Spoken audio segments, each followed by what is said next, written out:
Hi guys, how you doing? Okay, tonight we're going to be addressing some boxing fundamentals. Basically about movement, how to drop your head, how to slip. We're going to be using focus ball. Okay? And this is about weight line. Okay? And these are just reference points to understand where to go. See, this will be a main target. So you practice 1, 2, you drop under, hook, 1, 2. It's just a target. You know, you start slow, you know, when you're working this kind of things, and it gets you used to movement. And that's what the tool is basically used for. That's what it's so good for. It's fantastic exercise, I'm telling you. You know, if you take the bottom weave line away first.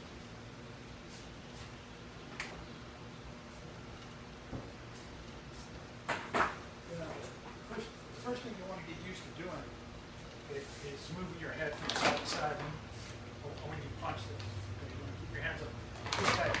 Just get used to moving your head. Then the other side, get used to moving your head. Okay? Then what you want to do is you want to get used to flanking the ball. All right. So in other words, you go here, boom, boom, boom, and you shin. See, I flank the ball 45 degrees. All right. If I do it this way, man, shin. See, I flank it. You get used to that. So then, at the bottom of the weave line,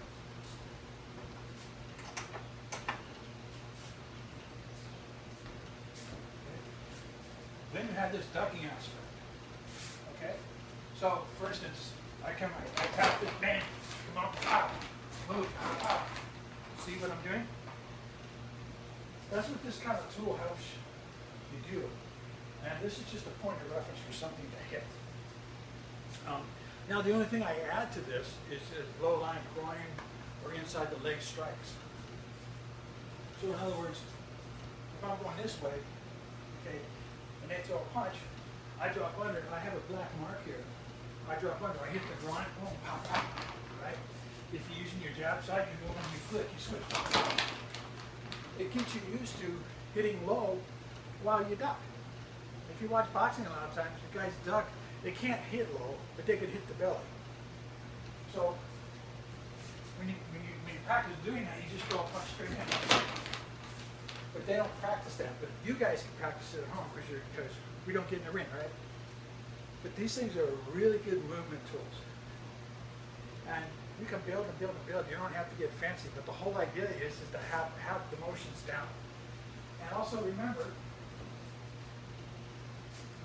go back to just the ball.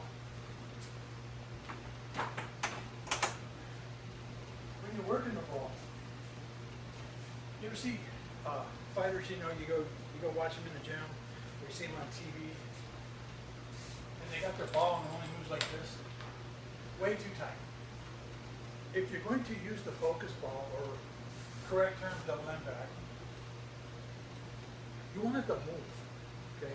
So number one, you have the time to move. They have it so tight they hit it, it's impossible to do anything with it. You want to be able to move. So when you smack it, it needs to move. You see what I mean? So that gives you time to get used to doing these kind of things properly and get your timing down. That's basically what it's for. I call it the focus ball, right? It's really just a version of the double end bag. It's a tennis ball with a hole drill through it. This one's kind of old, so I got tape on it. And then you can tie knots, you know, for the ball. For my taller guys, I have students. These are way up here, okay? And one guy, he's 6'3", 6'4". That's where he is, okay? So it moves a little bit faster. Then smaller people like myself, okay?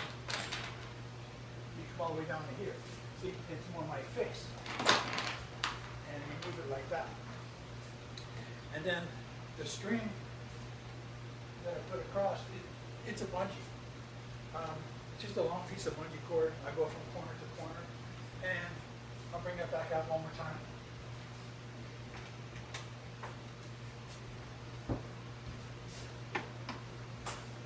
You want to kind of have it to where set up at your shoulder.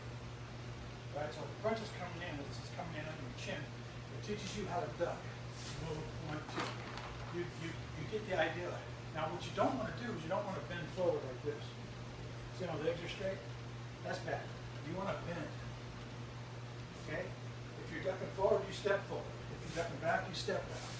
Now you'll notice I like to switch feet.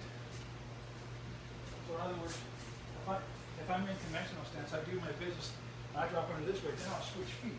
The reason for that is so I can reach for the person's elbow. It's outside elbow, so I have control.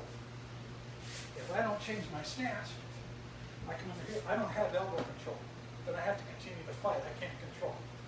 That's why I switch. If I'm going to my backside, this way, if I'm stepping forward, I can already reach the elbow. So that's the reason I switch. When I come back this way, now I got this foot forward, I'm on this side. I need to switch my feet so I have elbow control.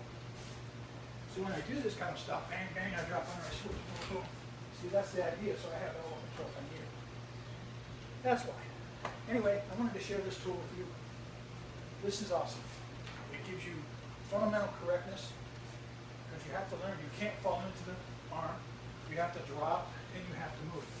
Some people like to advocate moving a U or a V.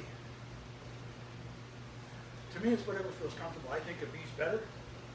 A U, sometimes you have a tendency to be out balance, because you're swinging your head outside your knees. Remember, when you step, Tony chin, that's your alignment for balance. Because you step to here, you can always step back. If you go past it like a U, you could mess up your knee. You don't have that balance. So, in my humble opinion, a V is better because you have better control of your balance. Come down the V, come up. Okay?